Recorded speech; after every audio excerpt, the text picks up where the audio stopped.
Hello, everybody. Welcome to the Rotoworld Football Show. I am Patrick Daugherty, joined on Tuesday, May 27th by Mr. Denny Carter. Summer has begun, supposedly. We'll get to that in just a second. We're also going to get to ESPN's Jeremy Fowler reporting Kirk Cousins could be an Aaron Rodgers backup plan for the Steelers. Aaron Rodgers, say what you will, he's out there posting workout videos. No, he's actually talking about other stuff. Yeah, he's dropping complicated Riddler-like hints to fans asking where he might play in 2025. Yes, and going on podcasts that have nothing to do with football or the Steelers. We mailed you. We literally mailed you the contract because you said you couldn't sign it digitally for some reason. Just sign it. They're in tears. Please. Kirk Cousins could be a backup option. A backup option for the Saints could be Spencer Rattler. Oof. Yikes. We're going to talk about that in the relation to Rashid Shaheed and Chris Olave. We got a report that they both look completely recovered after observing Saints OTAs. Rome Odunze, we kind of RIP'd already once or twice on the show, but Ben Johsnon saying not so fast. I love the guy. Why would you say that? Why would you say that? We'll talk about Rome. Denny wants to talk about Harold Fannin again. To be honest, I kind of do too. Listen, I don't. The news cycle wants to. That's true. Elijah Arroyo, second-round tight end from the Seahawks. I don't know if we've talked about him yet on the show. And Denny has an article coming out on run-blocking offensive lines, some that are surprisingly good, some that are surprisingly bad, and what that might mean for fantasy football. But then I said summer is supposedly beginning because, as you know, my personal obsession this spring has become how it will not get warm. Yeah. To the point where I was Googling before the show, volcanic winter 2025. I was like, was there like a big volcanic eruption in Indonesia? That's not a joke. I need the listeners to know that Pat's is not messing around. It's not a bit. Before the show, he's furiously Googling volcano eruptions and what they may have done to the atmosphere. And I'm like, I've never seen such cope about a cold spring. It's good. Well, people don't know volcanic winters are more common than you might imagine, where a big eruption, there's one in the Philippines in 1991, cooled the climate for a year or two. These things do happen. And many are just asking, why has the sun not come out one time in St. Louis, Missouri this spring? It is amazing, actually. Because normally St. Louis, by now, we already had 5 95-degree days for some reason, which is just as bad, of course. But now I'm just wondering why it will never get warm, which, of course, summer has begun because Memorial Day happened, Denny. And the viewers, people have been asking me over and over and over again. Some people have texted me, they've called me, they've gotten my number somehow. I don't know how. So it's just not on Twitter. People are harassing me constantly. Has Denny gotten a bigger grill yet? Or is it still like the little like play set grill you have where you can fry up, maybe one steak at a time, maybe 2 burger patties? Have you gotten a larger grill, or is it still the starter grill that your father got you from Sears, Roebuck and Company in 1981? For those of you who may not be following this epic, I went to go buy a grill at Home Depot last year, and they had 2 options. The small one, 200 options, but I digress. They had two options for me. They had the small one and the enormous one that was way out of my price range, especially for a guy who doesn't grill all that much. Okay, you're not going to grill 40 burger patties this right. Come over. I mean, I have a family. I have 2 kids and a wife, and that's who I'm grilling for. Maybe my parents if they come over. But so I went with the small grill. Now, this was, caused a lot of consternation among folks online and our loyal listeners. And I should report that I have not upgraded, that I am fully committed to this small grill bit for a second summer. We're going in all the way in. Denny committed to the small grill lifestyle. So again, Denny's not tweeting. He's on Blue Sky all the time. Everyone on Blue Sky's like, what is hashtag small grill lifestyle? Why is this Denny's entire identity now? But people are getting into it. What does this even mean? Small grill lifestyle. I have no clue what this means. If you have the proper grind set, you can do the small grill lifestyle. And I can cook up to 4 burgers at a time on this thing. Up to 4. Now I don't have much room to spare, but I can get 4 on there. Don't overdo it. Denny, real quick this spring, have you drank a single beer, or are you just like a full-blown shameful seltzer man? I, unfortunately, had 2 Miller Lights on Saturday and didn't recover till Monday. Two waters. That's interesting. You couldn't recover from two waters, but we digress. And Miller Lite, if you want to sponsor the show, then I immediately claim it's beer again. Well, it's the best beer in that case. So I wouldn't be caught dead drinking Miller. I'm a Budweiser man. The Steelers want to be an Aaron Rodgers man for some reason, and he is like, just give me a second, bro. Just give me. And like, did Aaron Rodgers just leave in his car? It's like 1:30 at night at the party, like everyone, like you're hosting the party, you're trying to go to bed, like your wife is like, oh, thank God he finally just left. No, I actually said he's coming back. Right. He's going to buy something. And he'll be right back. That's kind of Aaron Rodgers and the Steelers right now, where he's going to get beer or cigarettes somehow at 1:30 in the morning, even though they don't sell them anymore this time of night. And like, well, I'm going to bed. You can stay up. You're like, oh my God. Can I lock the door? Like, is that allowed? Can I actually just do that? Aaron Rodgers will not make up his mind. So the Steelers are beginning to leak plan Bs. Then ESPN's Jeremy Fowler believes Kirk Cousins is at least, quote, on the Steelers' radar if something were to fall through on Aaron Rodgers, which it looks like that could happen. We had a video on demand on this topic, Denny, where I asked you, could this be a blessing in disguise for the Pittsburgh Steelers if this actually happened? Because I don't know. I mean, neither one of them seemed to have anything left last year, but I just have a little more faith that El Kirko could. He seems like he at least wants to play football. Right. Yeah. And would this be actually a good outcome for Pittsburgh if Aaron Rodgers never makes up his mind and the Steelers trade for Kirk Cousins? Before I get into the Cousins thing, which I do think, in short, I do think that it would be a good thing for DK Metcalf and the rest of the Pittsburgh pass catchers if he signed. I think better than if Rodgers signs. But I don't know if folks are appreciating like the 11-dimensional chess that Rodgers is playing right now with the will he, won't he sign situation. So we actually have a blurb from the other day. He was speaking to fans. I don't know, some sort of event about where he will play, if anywhere, in 2025. A young fan asked Rodgers whether or not he would ever consider playing for the Bears, to which he responded, quote, "No, but I believe there is a team that might play in Chicago this year." Like, come on, man. Like, can you just say what you want to say? Just stop. Like, and I think, what is it? The Steelers play? Do the Steelers The play? Steelers play. Of course, the Vikings play in Chicago every year. But the Vikings told him get lost. I know, they did tell him get lost. And yeah, apparently the Steelers play in Chicago this year. All right. So it's just exhausting. And I mean, honestly, like, I don't know if that many people care. I know media cares. We care. But like people, Yeah, I'm not sure we don't care. I mean, I'm not sure they're on fire. No, we care. But, I'm not sure they're on fire for where he's going to play. Anyway, I do think this would be an interesting situation with Cousins in Pittsburgh because, as we've said on this show many times, we believe, per the metrics, that pass volume is a quarterback stat, right? So you're never, Kirk Cousins has always been a high volume passer type of guy wherever he's gone. I don't think that changes here, but I think it could. I know you have your own thoughts here, but there is a counteract. It could counteract the run heaviness of Arthur Smith's system to the point where the Steelers could go from like the third run heaviest team to like maybe like the seventh run heaviest team, and that does create some volume for guys like Metcalf. That actually is fair. I was going to say pass attempts are a quarterback stat unless it's Arthur Smith. Then it's definitely an offensive coordinator stat. But I do agree. Like, there's just no planet where Kirk Cousins is your quarterback in your bottom 2 or 3 in attempts. Then Kirk, I mean, listen, even Kirk last year didn't really seem like he felt like being around NFL football necessarily. No. But I still think he seems more committed to playing than Aaron Rodgers. And Kirk's several years younger than Aaron Rodgers, where you're not going to give anyone in their late 30s or early 40s Achilles benefit of the doubt. But Kirk, 2 years removed from the injury, I could see actually regaining. I feel like there's higher odds he could actually regain a little pop than Aaron Rodgers, who was 40 or 41 or whatever. It's probably just not coming back. Where Kirk, it did not come back last year, but I'd be a little more open to the possibilities that he's stronger this year. Like, I would believe reports that Kirk has actually gotten stronger this year. Like, he feels better, he's moving better. Where I could see a second year post-injury bounce back actually happening for Kirk. Where Aaron Rodgers, I still don't really know what the plan is supposed to be. Like, this guy is just going to hand it off and like self-sack a lot. Yeah. He had absolutely nothing left for the New York Jets last year.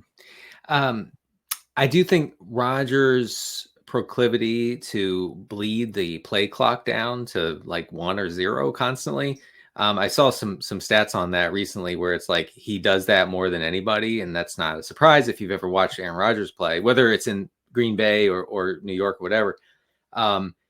That combined with the slow paced nature of the Arthur Smith offense, I mean, we're talking about just bottom barrel level of play volume for the Steelers if Rodgers signs there.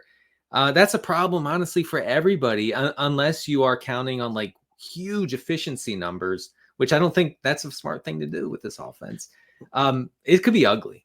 It could be ugly with Aaron Rodgers. It could also be ugly with El Kirko. Like, is Kirko really going to target DK Metcalf on the boundary 5 or 6 times a game? Right. Like, Kirk wasn't really reading all that last year. It's like, oh, man. I was about to say he was afraid of getting a pick. It wasn't really that he was afraid of getting a pick. It's that he knew it would get picked because he couldn't drive the ball. It was bad. It was like Chad Pennington post 7th right shoulder surgery. Yes, it was. So the Steelers, either way, we're not going to be really looking to the Steelers as a font of fantasy goodness. Pat Fryermuth's the number 2 weapon. Like, who's the number 3 weapon? Roman Wilson. Wow. Yeah. Really? No, it's not. There's no way. There's no way in hell Roman Wilson's going to be the number 3 weapon. I guess it's Jalen Warren, probably, actually. Oh, I'm sorry. I thought you were talking about pass catcher. I was. Like, number 3 pass catcher. Roman Wilson, was he even going to make the team? Wait, no. They're all about Roman Wilson. No, right now, because they have to. Because May shorts and T-shirt season is like the one time the Steelers coaching staff can like credibly claim he's good. It looks good. It looks fine. Actually. No. You're off base here. Look, Tomlin and the other coaches were like never heard of him when asked about Roman Wilson last year. Like, I don't know. He hurt his ankle. I haven't seen him. Who knows? And he didn't even get on the field. Like, he was like redshirted. Okay. So what makes you excited then for year 2? Well, they said he's. Oh man. Well, he doesn't have some sort of crazy season-long ankle sprain, which is nice. And the coaches have talked about it. I did a video on demand on Roman Wilson. Thank you very much. You can find on rotoworld.com somewhere. I missed that one. Yeah, I don't know how you missed it. But they're like counting. They're like saying, "Oh, we're in on Roman this year." So I think he could be the wide receiver too. But who cares? In this offense, wide receiver 2. I mean, what are you talking about? 4 targets a game? Roman Wilson is a classic. Puts pads on once, and all the good chatter will. He was pretty good in college. Puts pads on once. I mean, lots of guys are good in college. Presumably, if you get drafted, you were good in college. Yeah. The difference is then, are you good in the pros? And Roman Wilson, again, Mike Tomlin. I mean, I'm not trying to be rude. I've literally never heard of this young man. Well, that was him last year, but this year he says, I have heard of that young man. I still haven't seen him play, but I've heard of him. That's interesting. We'll see. We'll be tracking Roman Wilson on rotoworld.com this summer. We will be tracking Tyler Shough versus Spencer Rattler. Oh, my God. We'll get into that maybe later in this segment or later in the summer. But because the good news, that's bad news. That's bad news. The Saints quarterback room.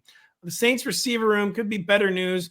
The Times Picayunes, is that how you said that? I always forget. Picayunes, Matthew Paris, excuse me, Matthew, if I'm mispronouncing your name, said that Rashid Shaheed, who's coming back from a knee injury, and Chris Olave is coming back from those concussion issues, look completely recovered after his OTAs over the weekend. Again, this is like a lot of running in a straight line. They're not wearing pads, but it's certainly better than if they didn't look completely recovered in shorts and T-shirts. Chris Olave is currently the wide receiver 36 on Underdog. Rashid Shaheed is currently the wide receiver 56, Denny. Wow. Do you feel good about either of these guys? I mean, it's hard to feel good about Chris Olave and his really, really concerning injury history at this point. It's hard to feel good about Rashid Shaheed, who, he's like a splash play specialist. He's like always going to be a low volume player. Now he has a serious injury on his resume. Or is that too much doom and gloom? Do you feel good about either one of these guys heading into summer drafting season? Yes, because of the ADP. Does that make sense? I mean, Olave was going as like a top 15 receiver last year. And last year was already, but it might work for us. Right. You thoroughly mocked anyone who suggested it was a good ADP, including me. And I had one pretty important league go down in flames because I took Olave as my wide receiver too. It's tough action for that league. Anyway, I'm more excited, I think, about Shaheed if he is truly fully back. I mean, when these two were healthy, Shaheed had a higher target per route run rate than Olave. He also dominated air yards. Now, that was with Carr. Carr seemed to be a big fan of Shaheed and not so much of Olave. In fact, the Olave Carr thing was actually painful to watch at times. The Olave Carr thing was, there were some, I can't say the word I want to say. There were some mind games. Right. There was, I remember a Thursday night game where Olave looked like he was about to quit football. He did. Because, which, to be fair, if you were trying to get targets from Derek Carr, I'm going home. Yeah. This is, and then finally you somehow convinced Derek Carr to go home. So Chris Olave did win. But Carr tended to lay it out really nicely for Rashid Shaheed. I'm just saying. So who knows if Shough or Rattler can please if they can actually do anything for these two guys. But the ADP is crazy low for both of them. Like, why is there a 56 for Shaheed? Like, this guy was a monster. I regretted fading him maybe more than any other player besides Saquon last year. Yeah, well, he was becoming too in the DFS, where I do no longer win money anyway, so it's kind of a moot point. It was like, well, I hope you like staying poor if you did not play Rashid Shaheed today. Yeah, you didn't have him. It is completely over. Yeah. He was an enjoy staying poor player last year. I will say Shough versus Rattler. I think I've already made this point on the show. So sorry. The reason, like, Spencer Rattler looks good in practice, like, that's good for him. Like, good for you, young man. We're glad you're looking good. But Tyler Shough's like whole thing, I'm assuming, is going to be looking good in practice.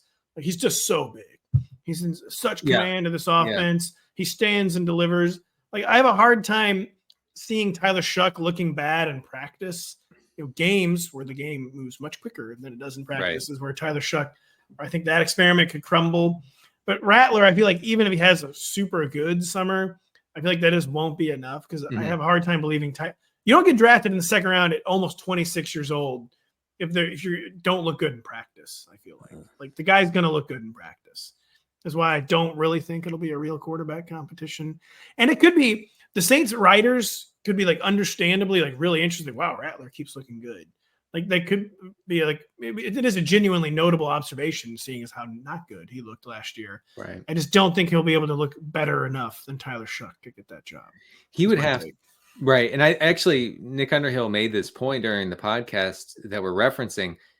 He said like Rattler would have to be significantly better than Shough. I'm paraphrasing, but like what you're saying, Pat, is he wouldn't just have to be a little bit better. I mean, he would have to make Shough look silly.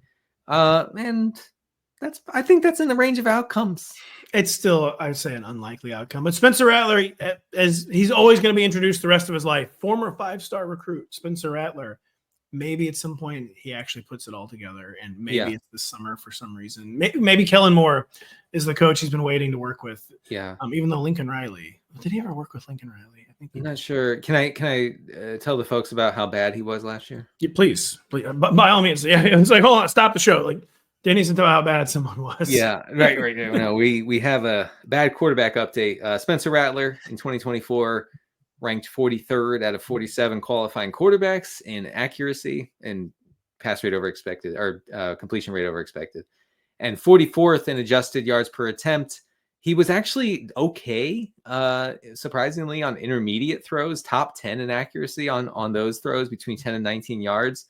He was dead last among all qualified quarterbacks in downfield accuracy, almost 20% under his expected completion rate on those throws. That's, probably some bad news for a guy like Shaheed. Well, he might have been playing too when everyone was hurt. I'm assuming a lot of those numbers probably came in the games where both Shaheed and Olave were out. Yeah. And our guy, Mason Tipton. I was trying to come up with his name. Yeah, when it's Tipton season for Rattler, it's over. Everyone is still waiting on Tipton season to begin. We're being patient. We are being so patient. Tipton, I'm sure that guy looked good in padless practice this weekend. And we need more Mason Tipton updates. Matthew Paris, Nick Underhill, if you're listening. Well, I'm sure he's still on the Saints. There's no way Mason Tipton is not still on the Saints. No, they held on to him for dear life. Rome Odunze is still on the Chicago Bears. And did not seem like a good sign for Rome Odunze when he was never the number one receiver at any point as a rookie. Then their top 2 picks for the Bears are pass catching tight end in the top 10. And then one of the draft's most buzzed about wide receivers in the top 40, maybe it was number 42, Mizzou zone, Luther Burden, a lot of mouths to feed in an offense where we're expecting more of a run game commitment than the Bears had last year. So much target competition in what's going to be a lower volume offense. But Ben Johsnon has been talking up Rome Odunze the past week, which, like people are like, oh, wow, the coach is saying good things with the receiver. Like, wow, I've never heard that before. It is better than if he was like really clipped and short. Like, Rome's looking good. Rome's here. Right. Rome's he's on the team. Yeah, he said Rome, he was extremely impressed with Odunze. He said he would expect a little more inconsistency from a second-year player, but Odunze is approaching the meeting room walkthroughs, on-field work, and drills very much like a seasoned pro, Denny. And he thinks the Bears are going to see a lot of growth from him, not just in the springtime, but once we get to camp, is Odunze season back on, Denny Carter. I mean, the Burden draft pick makes me really concerned for, Rome Odunze's fantasy viability. I mean, he struggled. Now, I will say the struggles were twofold. One, he didn't make much of his opportunities, but also Caleb Williams was really inaccurate throughout the season. And Rome Odunze had one of the lowest rates of catchable balls last year, along with DJ Moore and pretty much everybody else in this Bears offense. So I think it is kind of hard to close the book on Odunze and be like, well, we know about him, like we know what he is. I don't think we really do. It's bleak though, statistically and metric wise. You're talking about a guy who was in the yards per route run range of Xavier Legette and Tyler Lockett. That's that is hard for a spreadsheet warrior like me. It's hard to overcome that sort of thing. It's Rome Odunze. He's currently the wide receiver 34, an underdog, which I feel like that's still too high based on what we saw last year. Like there's still a lot of coping going on in that ADP. One thought that popped in my mind that's like not going to happen is that could the Bears trade DJ Moore in training camp or something? I wonder if the Bears are out on DJ Moore and they liked Rome all along. They wanted depth with Burden. They have Loveland now, but that seems very far-fetched to me. I just don't know. Like Rome could take a massive step forward in the efficiency department and it wouldn't matter in fantasy. But that's a potential outcome. It could very much matter. But there's a world where he gets hugely more efficient and it still doesn't matter in fantasy because it's a low volume offense with so many different mouths to feed. Wide receiver 34 seems quite aspirational to me. I think the only scenario in best ball drafts right now where you're intent on taking Rome Odunze at wide receiver 34 or thereabouts is if you are dead set on stacking Caleb Williams, right? So if you're okay, I'm in on Caleb, he's going to have a big season in Ben Johnson's offense, which, it's definitely a possibility. Then you need to stack them up and you need more, you need Burden, you need maybe Odunze. That's the only scenario. If just as a standalone player, I'm not in on a wide receiver 34. No way. When I talk about these wide receiver ADPs, I do have to keep reminding myself that at least on paper, it is not the year of the wide receiver. And I'm going to make this point all summer, but I just feel like every wide receiver ADP sounds bad. And that's just because receiver is not as deep as we've gotten used to seeing over the past 10 to 15 years. And because Rome Odunze is wide receiver 34. 35 is Chris Godwin. 36 is the aforementioned Chris Olave. 37 is Jawan Jennings. Then Deebo Samuel. Then Jerry Jeudy. So it is kind of well, I guess I can see how people talk themselves into this. Right. As a standalone, I would take Jennings 10 times out of 10 over. I would actually too. Do you think, just on this topic, do you think the league's sort of slow shift back toward the run and away from the pass a little bit is responsible for this ADP apocalypse for wide receivers? That a little bit, and just the next generation of quarterbacks, it's not like it hasn't arrived, but the Hall of Fame generation, they are retired. Then kind of the Mahomes, Allen, Lamar generation, there hasn't really been a vanguard following them up. Those guys, they're all still in their primes, but I just feel so the league has finally figured out how to not just run, but they're running efficiently again. Where the league is finally running smartly. Which is kind of taking a little shine out of the passing game in fantasy. And then, too, it's a lot of then I said the next guard didn't really arrive. Part of the next guard that is arriving, like they're almost all dual threats. Just a lot of guys who are running, like even guys who aren't necessarily like known for running or kind of like Bo Nix. Like we didn't say he wasn't a dual threat, but like, like guys that you don't just think are immediately a dual threat or even running. So it's just like, I don't know. And I feel like there's just a lot of different factors to play where I do think the wide receiver ADP apocalypse is kind of real. So that's what I was going to mention is the fact that so many of the new generation really good quarterbacks are not going to produce a lot of volume that's fantasy friendly. So you're not usually going to get like a Joe Burrow type that just produces crazy amounts of drop back volume anymore. And that really impacts, like, as good as a receiver can be, right? Like an elite receiver can be, they really need volume of opportunity to get there for fantasy purposes. And we're seeing less of that. Yeah, it's like Drake May, his entire fantasy value is kind of predicated on, not entire, but we expect him to run. Like, it's just like, all right, there's some lack of passing game value. Jordan Love, not a dual threat, but like he's not passing. CJ Stroud, like the volume's been weirdly capped. Like Trevor Lawrence, it's like not developing the way we expected. And right. There's a lot of factors in place. There's something we have to unpack all summer long. I mean, it's an overarching trend that I think kind of made itself known last year in fantasy circles, where we kind of took note. I feel like not adjusting to it would be a mistake, and that's going to make me get rid of a lot of priors, unfortunately. And not taking a break right now would be a mistake. We will be right back after this. Since there is no longer an off season in the NFL, stay dialed in with us on the NBC Sports Now channel. Join Dan Patrick, Mike Florio, Chris Sims, Matthew Berry, and us from the Rotoworld Football Show for more insight on the biggest news and stories around the league. For more details, visit NBCSports.com/now. Yeah, since there's no good receivers anymore, we do things like talk about third-round tight ends a lot. We do that. Harold Fannin, Denny, we do love him. I mean, the absolute yak machine, compiling machine, so many catches, so many yards, so many targets for Bowling Green, I believe. That's right. That part's not great. Runs like, wasn't his run like compared to like a duck? I forget what it was compared to. It was compared to. It's a weird run. It's very weird. It's kind of like a Russell Wilson in the open field run. Yeah. It's not great, but it worked for him in college. Where Cleveland.com's Cleveland Plain dealers Lance Riesling believes the Browns offense, quote, desperately needs Harold Fannin's yak ability. Safe to reason they drafted him for that patented yak ability. We like good early reports on Harold Fannin, kind of an under the radar, potentially unsung fantasy hero. Any new thoughts on Harold Fannin, or is it still this Harold Fannin makes PPR machine go burr? Right. Yeah. Well, I think two things for Fannin. One is that this is a very tight end friendly offense in Cleveland. Kevin Stefanski really gets his tight ends involved. He runs a lot of 2 tight end sets, one of the highest in the league over the past few years.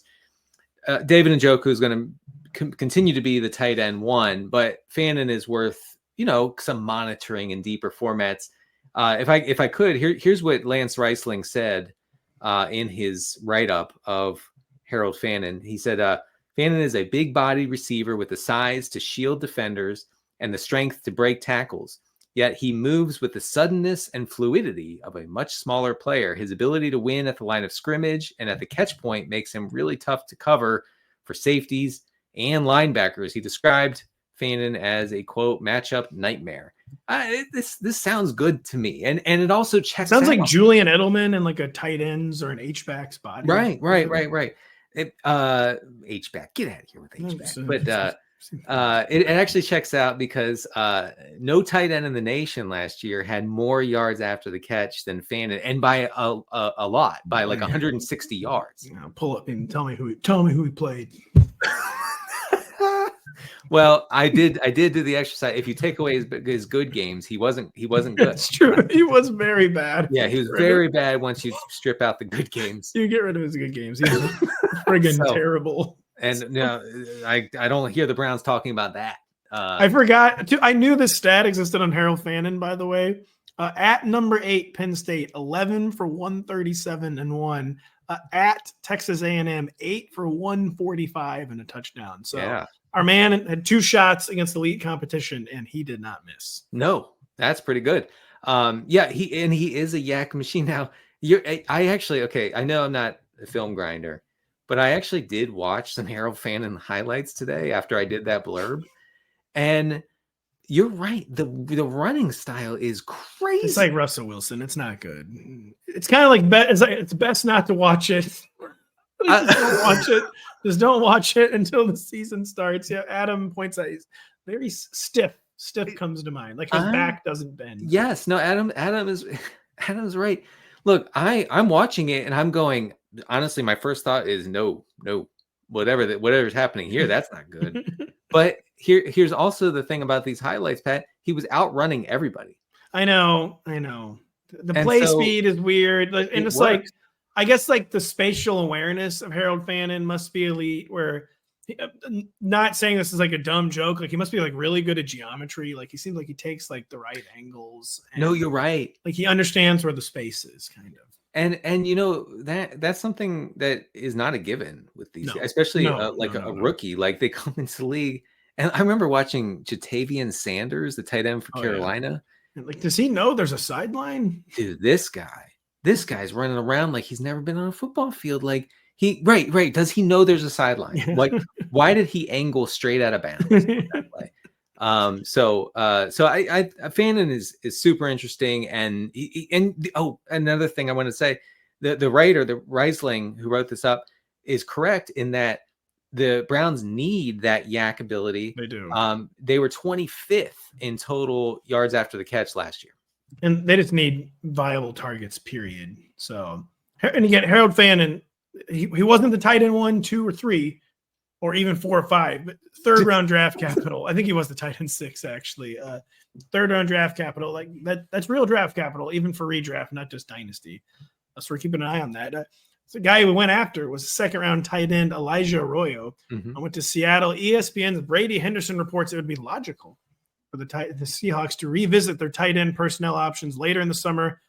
Noah Fant could be on. Noah Fant's been just a mega bust for 2 different coaching staffs in Seattle. And Arroyo could have a readiness to step into. I'm putting on binoculars to read it. Step into a starting role. I don't know. Do you know anything about Elijah Arroyo? Is he going to be redraft relevant potentially in 2025, or is that a major stretch? I don't think it's a major stretch. I mean, Noah Fant, it's just not happening. Like embarrassingly, I was like, this guy's locked in. You connected the dots on that last year, and I thought it was a pretty sound argument. I thought it made all the sense in the world, because the coaching staff was like we've thinned out our tight end room from the previous season, from 2023. We believe Noah Fant can play an every down role. We like his blocking. He's a good route runner. And he did nothing. And in fact, he did nothing to the point where they were basically like benching him in game late in the season. So I am all the way out on Fant, not even on the radar. Like I'm crossing his name out on the draft board completely. So yeah, a guy like Arroyo could emerge here. Some of his peripherals are good, although the overall stuff is not so good. 40 targets over 12 games last year for Arroyo. 31 catches. Stop talking. Yeah. Wait. But 31 catches, but 526 yards for a yards per reception of 17. Okay, so he made big plays. He also, talking about yak, this is the yak show. Many are calling it that right now. Second among all tight ends in yak per reception at 9.8. That's a lot. That's a lot of yak. It's a lot of yak. It was a very spread out, prolific attempts are a quarterback stat at Miami for Elijah Arroyo. But maybe he never played with a talent like Cam Ward before. He then did play with a talent like Cam Ward. And the guy never had 100 yards receiving in a season for injuries. Played a big part in that, I think. But interesting guy, because not just because Noah Fant is trending in the wrong direction. Is we know that the Seahawks receiver depth is kind of grim at this point, unless Cooper Kupp like finally stays healthy and has like a one last job type of season. But the depth is very concerning for the Seahawks and the skill core. By the way, Harold Fannin versus David Njoku. Everyone hears me harp on it's bad when someone doesn't have a position. But Fannin and David Njoku kind of play different positions almost. So I don't think David Njoku is necessarily as big of a hindrance as people might fear. Okay. Yeah. Well, yeah, I think that there's room for Fannin to get a sprinkling of targets while Njoku is healthy. If Njoku misses time at all, it's, I think, wheels up on a guy like Fannin. Only a sprinkling? Yikes. Yeah, because I mean, you still have your guy Judy. Yeah, that's true. Yeah. Judy, boy, did he serve me well last year. Tight end ADP is really messed up. But Harold Fannin, tight end 37. He's after my guy Cole Kmet. After Taysom Hill, who's probably never playing football. He's not going to play. No, Tyler, the Conk Daddy, Noah Gray, Arroyo, Theo Johnson's the tight end 31. Good luck with that. Really? Juwan Johnson, Fannin gets no respect. Free country, I guess you can draft Juwan Johnson. You shouldn't be able to legally. No, Jatavian Sanders, tight end 28. Oh, are you kidding me? No, your guy Chig, tight end 27. Let's go. Let's go. This is really, really interesting. We'll be right back. Talk run blocking offensive lines and the potential ramifications in fantasy football. The grandest stage in women's golf, the United States Women's Open, presented by Ally. Watch this weekend on NBC and Peacock as the biggest stars take on the Erin Hills Golf Course. Denny, where's Erin Hills? I feel like I should know that. I don't know. Interesting. I thought there's no way to find out further. You've never heard of a golf course, and you say you're a golf fan, and yet you've never heard of a certain golf course. I've never heard of one specific course. Yeah, no, it's Wisconsin. Oh my God, Wisconsin! Like it's not even summer in Missouri. Oh, dude, what do you think it's going to happen in 40 Wisconsin? degrees there. Yeah. Gosh, it's not even summer in the state of Missouri. They're totally screwed in Wisconsin. By the way, I would encourage guys to watch women's golf more because the tempo of the swing is so perfect, and it's something to emulate if you're into golf like me. So could I learn golf by watching women's golf? I need to learn how to swing, and I'm not going to learn from Bryson DeChambeau, who doesn't do anything I could ever replicate on a golf course. He doesn't do anything anyone can replicate. This is the thing. So anyway, yeah, I mean, I would encourage anybody to go watch some women's golf, especially this weekend on NBC. Danny, if I pay you, would you teach me to play golf? I would. I know that you actually would. I would definitely would. And I would say I'll pay you later. And then I buy you one White Claw. And then I say I have to take a phone call from my wife. And I just then I'll never see you again. Yeah. So that's interesting. Denny will teach me how to play golf this summer. Denny is going to teach our listeners about some run blocking offensive lines. Your offensive line, best viewed as a whole, but some lines struggle with pass protection, but actually clear lanes in the running game. Some vice versa. You're going to have an article coming out on this. You think some are surprisingly good, some are surprisingly bad. What is a surprisingly good run blocking offensive line as we begin to make our 2025 redraft fantasy plans, Denny? Yeah, so I'm not going to go through like the Ravens or the Eagles. We all know what's up, okay? Like they create a lot of space. Saquon Barkley, Derrick Henry go bananas. So I'm not going to waste time with that. I will waste time with this. The Colts were shockingly good last year in creating yards before contact. In fact, only 3 other teams created more yards before contact per rush than the Colts. PFF graded the Colts as the 4th best run blocking unit, surprisingly. Now, I will say, Pat, that the Colts strike me in profile last year, at least, as a boom or bust sort of rushing attack. 35% of their rushing yards came on explosive runs. Okay. That's the 3rd highest rate in the league, behind only the aforementioned Ravens and Eagles. The Colts also had a top 5 stuff rate in the run game, meaning they either got nothing or they got a lot of something. I do think the environment should be pretty good for Jonathan Taylor, although with Taylor, it's always, is he going to be involved in the passing attack, which the answer is probably no. Well, is he going to be involved in the passing attack? Like, will the offense be any good at all with Daniel Jones and Anthony Richardson? Does he have an actual change of pace back this year? Like Zach Moss faded horribly as the season went. DJ Giddens is potentially not a Taylor clone, but a Taylor-esque runner who could be a real change of pace option. Giddens, he was a pass catcher, right? Didn't he? I'm blanking on that. I think he was 21 balls. It's not nothing, but Fourth round pick. That's real. That was a fifth round pick actually, but decent draft capital. There's so many question marks for Jonathan Taylor too, but he's being drafted like there's so many question marks. The RB9, and you're saying his that's probably low. Yeah, you're saying his offensive line's at least not. We have that going for us. Yeah, so I mean, and I guess I should have started with this, but yards before contact per attempt is a really good stat in showing which offensive lines create room for a runner to work. And we'll get into teams in a moment that did not do that last year. And almost across the board, if you look at like the bottom 10 teams in this category, their runners just never really had a shot. Even if the running backs were pretty good, in a vacuum, they couldn't do it behind those lines. Denny, by the way, we have major breaking news right now. Oh. It's through tiers. Best ball drafters have finally started taking Jonathan Taylor ahead of Bucky Irving. No, he's jumped Bucky Irving. He's now the RB8. Bucky Irving is the RB9. Devin Achane still the RB7. I had Achane quite literally every team last year. I can't say I'll be doing that this year as the RB7. I felt like I got Achane more right than wrong last year. We did. I kept feeding him more touches. I would say, listen, guys, you had it right the first. Normally, I complain when you don't give a running back more time. I think you had it just right with Devin Achane in 2023. That's true. I mean, some guys don't thrive when you're just feeding them. I mean, look at Alvin Kamara. What's happened to him over the years? Denny, RB8 Jonathan Taylor or RB5 Christian McCaffrey? Oh man, I guess McCaffrey. I'm not taking McCaffrey. Come on, man. Like, really? You seriously going to draft Christian McCaffrey? Not you, just the general you. Yeah. Like, listen, it good for Christian that he stopped getting hurt for 3 years or whatever. Like a necessary capstone to his career. Like, get serious. Am I falling for it again? Yeah, like get serious. Like this guy it's not happening. It's not happening. I kind of was expecting more of a discount on CMC. That's what I'm saying. Like his ADP is only going to climb all summer. Christian, we're seriously going to take a guy who's never played in the NFL, Ashton Genty, over Christian McCaffrey. We're seriously going to do that.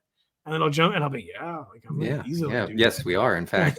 But I guess we'll see what happens there. Denny, second good run blocking offensive line, and as it pertains to fantasy football and what it might be. Arizona Cardinals, really strong. Next, who cares? Blocking.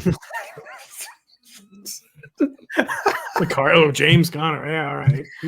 That always throws me when you do that because I like scroll away to my notes so I can't see you, and all I hear is next.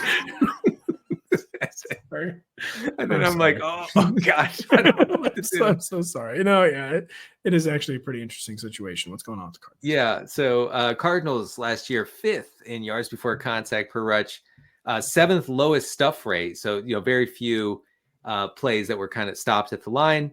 9th best in rushing success rate, and they ran a lot of what are called like man concepts. So like not zone concepts. That's like a team like the Steelers runs that a lot. We'll talk about them in a second.